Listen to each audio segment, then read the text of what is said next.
Wayne here from Tech Made Easy. Today I'm going to go over Airdrop. What is it and how to use it? In a nutshell, Airdrop is a secure method that Apple created to send files between Apple devices.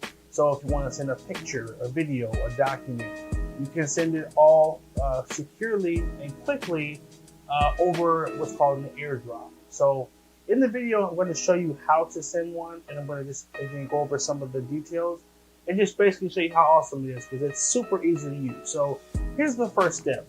You'll need to swipe down from the right corner to get to your control center, and in the top section where you see your airplane mode and mobile data, Wi-Fi, Bluetooth, what you're going to do is hold down right in the middle of the 4 buttons, and that's going to take you to this section. And this is where your Airdrop option is. You're going to go ahead and tap on that. You got 3 options with Airdrop. You can turn it off altogether. You can set it so that only a contact can send you something, or you can set it to everyone, and basically it means that you are on, and anyone that's in your area who also has Airdrop can send you something. Be careful with this, because sometimes people will send inappropriate things if you just leave it open to everyone. So if you ever enable that feature, don't keep it on. That's my recommendation. For the sake of this video, I'm going to just set it to everyone, just because it's going to make it really quick, and then we'll go ahead and turn it off after. So I'm going to set it to everyone, and now this means that my Airdrop is on. So if anyone ever says, hey, is your Airdrop on? As long as you go here and it says everyone or contacts only, you're good. Okay, so now I'm going to go to the photo section, and we're going to send some pictures, and then I'm going to send some really large video files to demonstrate how this works. So let's go ahead, and I'm going to put my iPad right next to it, just so you can see the whole process in real time.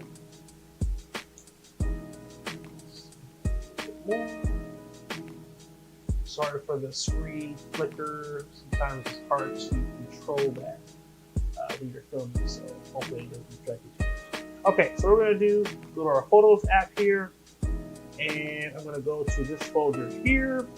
Now I've got some pictures and I have some videos. So the first thing I want to do is I want to send these picture files. I'm going to go to the upper right corner, click on Select, and I'm going to just tap on all the pictures I want to send. Now, one of the really cool features of Airdrop is being able to send a lot of files at one time. You cannot text this many pictures, and you can't email this many pictures. You would have to send them, send if you wait. With Airdrop, you can send them all at one time, and it's so quick. So I've selected all the pictures. I'm going to come to the bottom left corner and click on this little arrow up button, or the share button. And this section is your Airdrop section. So you can see if someone else has Airdrop turned on. And what will happen a lot is, let's say you're in a group with a lot of people, one person takes a picture, they'll say, hey, everyone turn on your Airdrop. And when you turn it on, all the different contacts will show up here. And all you gotta do is just tap on the picture, and it automatically will send it to the person. So you can send it to more than one person if more pop up. So if it came up right here, it says Wayne's iPhone is trying to share 22 pictures. I'm going to hit accept, and that's it. Now if I go to the photo section, all those photos are going to populate in here just like that. Boom. So instantly I just sent almost 20 pictures. Pretty crazy, right? Again, this would not be possible over text message, over email. You can also send these to a Mac computer as well. So Macs can also receive Airdrop, and vice versa. They can send things to an iPhone or iPad via Airdrop. Okay, so we just sent pictures. Let's try something a little bit harder. Maybe you took a bunch of videos at the recital today and you want to send them all.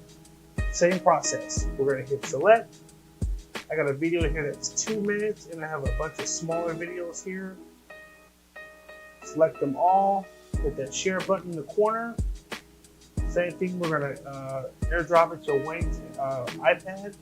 It's going to pop up here. I'm going to hit accept. And obviously the video file will take a little bit longer, but still not going to take that long. So it is loading. As soon as it's done, boom, there it is. All those files are about to drop in this folder.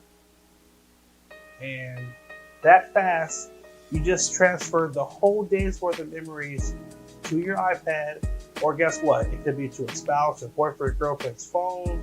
It could be to a family member who wasn't there, whatever. As long as they're in the same room as you, you can turn on that AirDrop. You can send them all those files super fast. Now, when you're done, my recommendation is this. You want to swipe back down and hold down that center. And you want to change your AirDrop, and I would say set it back to contacts only. So basically, if that person is not in your contacts already, then they're not going to even show up for them to be able to send you something. This is more about protecting yourself and making sure that a weird person is not sending you random things, that it's someone that you know. So set it to contacts only, or you can just say, hey, I don't want it on at all. You can just hit receiving off, and then no one can send you anything until you turn it back on. That's totally up to you. I'm going to set it to contacts. And that, in a nutshell, is how AirDrop works.